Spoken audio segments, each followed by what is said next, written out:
శ్రీ సత్యసాయి జిల్లా కదిరిపట్నంలో గిరిజన బంజారా ఉద్యోగ సంఘం నాయకులు హోలీ వేడుకలు ఘనంగా నిర్వహించుకున్నారు. రంగులు చల్లుకొని విందు భోజనాలు చేస్తూ సందడి చేశారు. కష్టసుఖాలను అధిగమించి జీవితాన్ని సంతోషంగా గడపాలని తమ పూర్వీకులు చెప్పినట్లు తెలిపారు.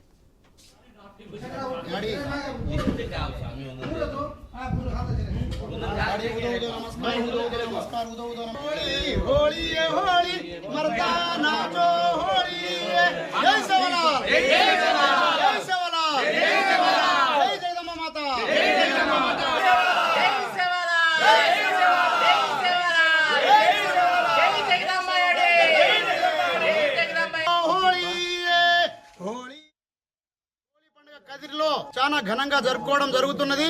ఈ హోళీ యొక్క మహోత్సవం ఏమనగా, ఏదైతే మానవుడి యొక్క కష్టాలు నష్టాలు ఎప్పుడూ జీవితంలో కంటిన్యూగా ఉండేదే, అట్లాంటి కష్టాలని నష్టాలని బాధల్ని అందరినీ ఓర్చుకుంటూ మనం మన జీవితాన్ని కంటిన్యూగా కొనసాగించాలని, రంగురంగులతో మన యొక్క బాధల్ని మర్చిపోయి ఆనందంగా గడపాలని చెప్పి ఈ హోళీ పండుగను జరుపుకోవడం జరుగుతా ఉంది.